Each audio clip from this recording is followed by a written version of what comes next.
Joining us now is the mayor of Atlanta, Keisha Lance Bottoms. Welcome, Madam Mayor. Thank you for being here. Now, we hear this from a lot of families. We are tired of all of this. And how can we get people to recognize this grief? I mean, how do you get people to see what we're seeing? You know, Whoopi, what was so heartbreaking in watching the body cam footage with Rayshard Brooks was there was almost a 30-minute encounter, and it was friendly, it was cordial, it was respectful. But for the fact that you knew how this story ended, you could even find yourself chuckling watching this encounter. That's how light this encounter was. And so on top of the tragedy that this man was killed, because during this encounter, he talked about wanting to get to his daughter's birthday party the next day. It disturbed me so deeply that he just didn't seem to be humanized in that moment. There was, in my opinion, an opportunity for this to end very differently. And the fact that he did not appear human, in my opinion, during this encounter is what's most disturbing to me. And I don't know how you train your way out of that, how you de-escalate your way out of that. But what I do know is there's an important conversation that we are having in this country right now about race. And we've got to continue to have this conversation because we got to be able to see each other for who we are. And those are human beings who deserve to get home to see their families. So, Madam Mayor, the police used deadly force, as you know, against a man who, all conventional wisdom shows that he was not armed. My own eyes saw that he had no deadly weapon, yet they used a deadly weapon against him. How else could the police have handled this? I know you're not an expert on this, but what do you think they could have done? You know, I'm not an expert either, Joy, and I've watched the video in the same way that so many other people have.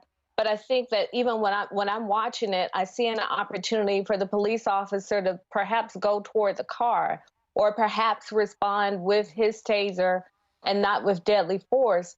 And this is not an indictment of law enforcement as a whole. I think it is with where we are with law enforcement, meaning we've got to train our officers differently.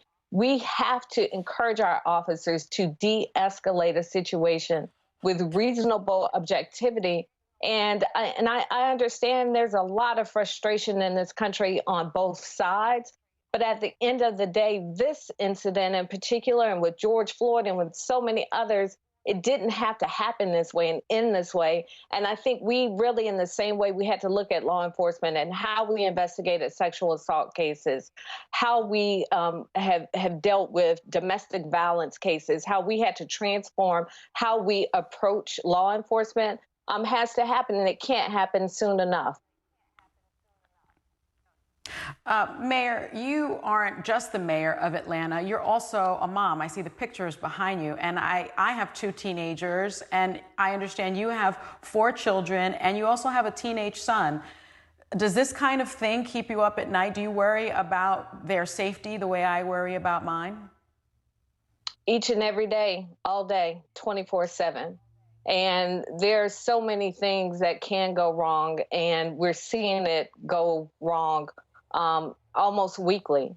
And yeah, it keeps me up at night. They are my biggest concern. And that's why it's important as we approach this work across the country that we're doing it not just for us, but we're doing it for our kids, and we're doing it for our children's children, because there has to be a shift in how we interact with each other, not just from our law enforcement agencies, but across the board.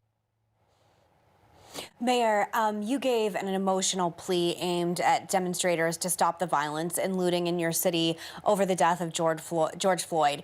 You said in part, quote, "You are disgracing our city. You are disgracing the life of George Floyd and every other person who has been killed in this country. We are better than this. Go home, go home."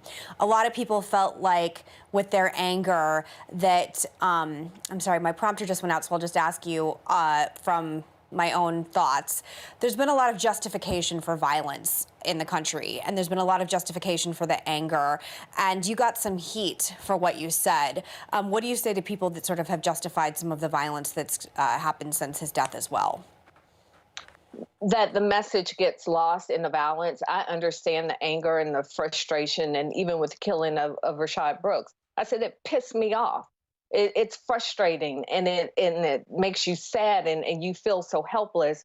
But what I do know, there's never been a time in this country that we've gotten to the other side of where we needed to be with preserving and making sure that human rights were respected through violence. It's not how we had transformation in this country during the civil rights movement. And some people want to say that's an antiquated model, but it is a model that changed the needle across this world. And we can't throw away what those tactics were. And those tactics included bringing people together of all races in an organized way, articulating what our grievances were, what our demands would be. That's how you move the needle. And a huge part of that has to do with getting out to register to vote, turning out to vote, and also filling out your census form so that we have representation across this country that's truly representative of who we are as a country.